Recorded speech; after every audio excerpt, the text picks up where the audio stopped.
Ladies and gentlemen, first of all, I worked 11 hours today, not to brag or anything, and then I went to the gym, so I'm pretty tired. I'm recording after all that. It's been like a very long day, not enough sleep last night either, so a great combination. That being said, if I'm stuttering or messing up my words today, just give me a little bit of leeway, right? Don't make too much fun of me in the comments, though you can still make a little bit, right? Have some fun with it. But we have the Diao Chan event active once again inside Watcher of Realms, so she is guaranteed within 200 summons. I will not be going for her, of course. This is not a summoning video. Now, we've had an announcement of some fantastic new legendaries coming to the game. I already have Diao Chan. She is A1. I don't need another copy at this time. The rest of the awakenings aren't that impactful in my opinion. But, real quick, if you don't have her, for the love of God, do everything you can to try and get her. And certainly if you have her, but you don't have her A1, ladies and gentlemen, you gotta get another copy. Get her A1. She is hands down the best inspiration unit in the entire game, without a question. That being said, what we're here to talk about today is going to be the challenge mode of the Star-Crossed Romance. So, this is a nifty little thing that Moonton has brought back. It's basically the same time, or the same thing that we had the last time that Diao Chan was here. So we have a challenge mode where you can earn these feathers, and then these feathers you can go and spend in the redeem shop. Real quick, just to let you know how important this is, you can buy another copy of Diao Chan's exclusive artifact, which this will be the only second one I have because I haven't been able to get it any other way. You can get a pretty cool border as well as chat bubble, but more importantly, you can also come in here and get yourself a bunch of rare summoning crystals. You can get arena permits if you need as well, right? So like 25 of those, which is pretty good if you're pushing. You can get yourself 2 legendary skill crystals. You can get yourself some 5-star chickens, essentially. There is some fantastic rewards in here. It is definitely worth trying to complete this challenge mode. We also have some quests associated with it, right? So you see some of these quests were for completing it a certain amount of times, all those sorts of good things, right? But that being said, I'm going to be showing you guys my team for the challenge mode. Now, you may be wondering, well, Mr. Gearbear YT, why do you not have it showing as completed on the left-hand side? Well, that's because I fucked up and I claimed the hard rewards instead of the nightmare rewards because I didn't realize I was doing hard instead of nightmare. But, as you can see, I made a team that also maxed this out and we got like double the score that we actually needed. Now, there are folks that are scoring like 1.2 million in here, right? And like just some insane numbers like that. I haven't min-maxed it to that extent, right? I'm not a nerd. I'm not gonna no offense to anyone who might be on this leaderboard, right? But I'm not gonna sit here for 3 hours just trying to optimize my placements and everything like that to get onto the top 100, even though maybe I could. I don't know. I don't really see a need for it though. There's not really like ranking rewards as far as I'm aware, so it's literally pointless to sit here and try and score as much as possible, right? But looking at these rankings, lo and behold, we see Kagiri at the top, people, right? As well as Sun Wukong. Shocker, I know. But let's go ahead and take a look at my team here. And ladies and gentlemen, let me be clear, right? So first of all, I'm a free-to-play account. I always say this, the only thing I've ever purchased in the game is the skin for Lust because she's fantastic looking. And I wanted it, right? This is my team. I'm going to go through some substitutions here. None of these particular heroes are irreplaceable. So, for anybody's account, you're going to have options. Now, this particular stage is very fighter heavy because you got the big guy, the Dongjul, who spawns here in the middle. And then he basically, you just need to have a bunch of fighters around him to do some damage. He can also do some pretty hard smacks on your platform units and all those sorts of good things. Let's just go ahead and take a look at his, his skills real quick, if we can. I'm not actually sure how we access that here, but, oh, here we go, monster skills. So, he's going to deal damage to up to 3 adjacent targets and inflict 1 stack of intimidation on them. The damage is shared by the targets. He's immune to any sort of CC, except for slow, interestingly enough. If there's 5 seconds where there's nobody in melee range, he enters the perfect storm state, greatly reducing damage taken while rapidly gaining rage to unleash Seeds of Chaos. So, simply put, you need people doing melee to him all the time. Mist of Madness, he's going to summon a dark cloud covering a 1-tile area around a random hero. Units within the cloud have their attack range reduced to 1 tile ahead. The cloud persists for a period of time. This is obviously very annoying if he manages to hit somebody who's like, a ranged fighter or something like that. Chaos Bolt, he conjures a lightning bolt to hit the target, dealing magic damage. If the target is within a cloud, deals magic damage to all units within the cloud 1 time. Spoils of War. Each time a hero dies, gains attack, defense, and magic resistance. This effect can be stacked and can be dispelled. So, you know, he's a pretty simple boss, right? Essentially what's going to happen, I'll just give you the quick and the dirty. He's going to spawn in, you do some damage to him, you take down his health bar. He then teleports over to this left-hand side. He summons in a bunch of trash mobs. You fight the trash mobs, and then you're good to go. Now, once you fight those trash mobs, he teleports back. That's when you get all your damage. You can see from the pathing here that your portal looks like it's pretty exposed, but if you have your fighters condensed in this area right here, everybody coming through has to go through this area right here. So they can't just come down like this, or they can't come like this and get past you. So everybody is going to be in this area here, so you can have plenty of time to kill them with your fighter units.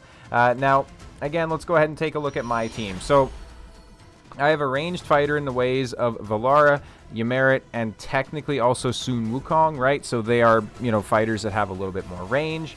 If you don't have them, there are other options. So Arrogance would be fantastic for this. You could easily use Volca. I'm always talking about how good Volca is. I'm like #1 fan of Volca in this game.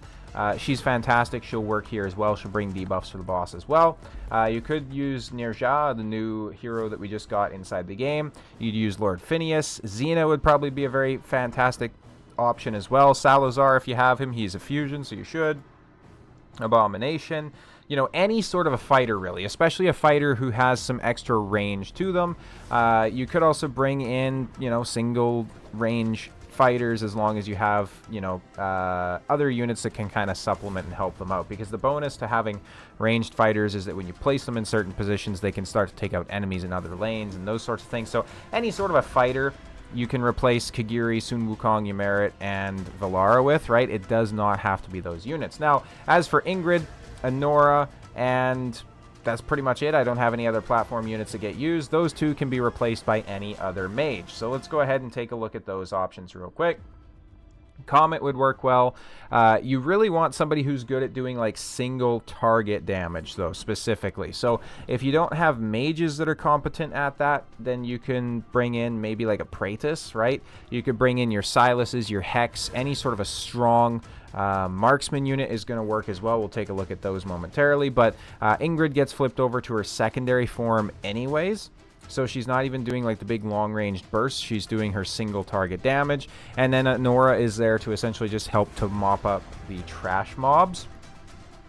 But yeah, if you don't have those, if you're looking at marksman, there are some other fantastic options. So again, Hex, Silas, Uvar would probably be very good here as well. Sargok, I imagine, would clap some cheeks.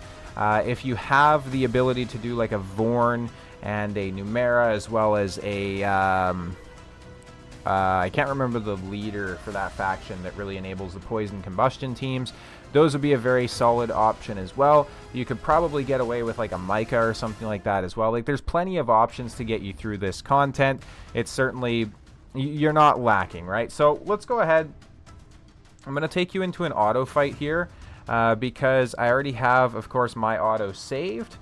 So I just want to start the auto fight, and then I will basically stop it to show you the placement of units, and then we will restart it on auto and then let it play through fully. So at this point, we're essentially just letting our cost generate up here.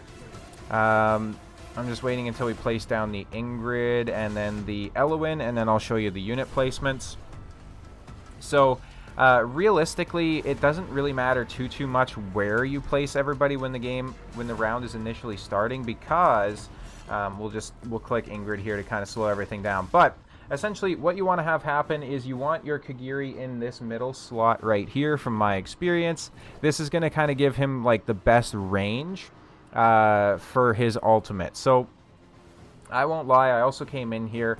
I did not time my ultimates, people. I just literally turned on auto ultimates and I let it run, and I scored as much as I needed to score. So there's definitely a lot of damage optimizations being left on the table. You could certainly do better. But what I did is I placed Kagiri in the middle here. As you can see, he still reaches out, does some big damage. We got Sun Wukong on the right-hand side here to smack the boss around a little bit, as well as do some big damage. We have Ymeric and Valara on the left-hand side to get those range right? So like do some range there. I'm going to move myself real quick actually down here again so you can kind of see a little bit better. But as you can see, we got Unimerit here, we got Valara here. We have Ingrid placed on this tile, and then we have Hollow right below her. So Hollow's going to be giving some rage regen. She's going to be giving some heals, all that sort of good stuff. And then up at the top here, we have Anora, right, facing to the left. And then we have Elowen above her as well. Now, the placement order doesn't particularly matter because you're going to get enough cost by the time you have to deal with these trash mobs anyways. But what I would recommend is probably placing your Kagiri and maybe Sun Wukong, then your Hollow to heal them straight off the start, especially if they're not built very tanky, or especially with the Kagiri if you don't have him awakened. If you have him A1 at least, he can do some sustain for himself off of that A1, which is pretty useful. But we're going to go ahead and restart this, essentially just let it run through on auto on 3 times here. So you can see we place the units, we take down the boss pretty quick, we have the slow on him, we have the stacks of Radiant Erosion, it's absolutely fantastic. Then he's going to teleport into his weird little cage that he has set up over there. At this point now we're essentially just dealing with the trash mobs, so since we're on the Nightmare version, we have 145 trash mobs to get through. As you can see, they're going to spawn in like all corners of the map, but we're not really too worried about it because again, every single one of them has to come through this central area. So even the guys spawning on the far right, they have to come through this central area. They don't have like a downward path here, which is something I was kind of worried about. But everybody comes over this way and then down, or over this way and then down, right? So it's not like this, which is kind of good because you'd have to have like a really long-range fighter that you could place over there or something like that. Now, as you can see, the boss comes back. We essentially just start doing big damage to him. We kill him again. Now we have to deal with some more trash mobs. You essentially have 2 rounds of this in the Nightmare version. If you're trying to fight hard, you only have to kill the boss once, and then he comes back, and then you have your boss rush phase. But now you have to kill him twice. Now it's in the kind of like boss rush phase if you want to compare it to like the Immortal Codex. We just have to deal with the remainder of the trash mobs. You can place units on like the left hand side, certainly with like any of your tacticians, so like Valara, what was his name, like Astriel, and then Moradin. You could place them and then kind of move them over to the left hand side if needed, if you're really worried about like the ballista carts there, right? But I wasn't really struggling with it too much, so I kind of just let them do their own thing. They weren't doing enough damage to my heroes to really make it concerning. Anyways, you can see we have the debuffs popping up on us every so often too, where he's reducing the attack range, but pretty much everybody that's getting targeted by it is within a close enough attack range that, you know, they're going to survive. Now, he does occasionally smack some of our platform units, as you can see there, so you do have to cycle your platform units once in a while if you're trying to get the damage. And as a matter of fact, the run may actually fail because when I saved the auto, he smacked my bottom platform units first, so I had to replace those. So I think I'll cut in here and just start placing units again as needed. So we'll just wait here because we have like our Elowen and our Anora coming back. So we'll do this. We'll get our Anora down. We'll get our Elowen down again. But yeah, the first time I ran it, he went ahead and smacked like the Ingrid and the Hollow first. So obviously they died, and there wasn't much I could do about that. As you can see, very importantly, Ingrid is on her alternate form, so we're getting the nice Radiant Erosion stacks. We're going to place down our Valara once again. Again, like I say, Valara could easily go over here to the left. You can see that you have like melee deployment zones over there as well. Our Anora gets taken out, so we're going to cycle in our Talon. Now, again, you can optimize this team significantly more because obviously, you know, for the leads from like the Cultist faction, I really only have Anora benefiting from that. So you could bring in a marksman team and have actual aura leads that are going to benefit them a little bit more. As you can see though, I think that's actually a new record. We reached the 250k, which is, you know, pretty good. It's well above what you actually need to get the max rewards every day. So at the 100k, if you have a solid auto saved, you can then go ahead and just use this automatically for any other fights that you might be trying to get through. And you know, it's pretty cool. So that being said, make sure to go ahead and like the video as well as subscribe to the channel if you found this helpful. Let me know down below what kind of teams you guys are using for this, who your MVP has been. It's kind of funny that it's a Diao Chan themed event and I didn't even use Diao Chan in the team, right? But it is what it is. Thank you guys all so much for watching, and I'll see you next time.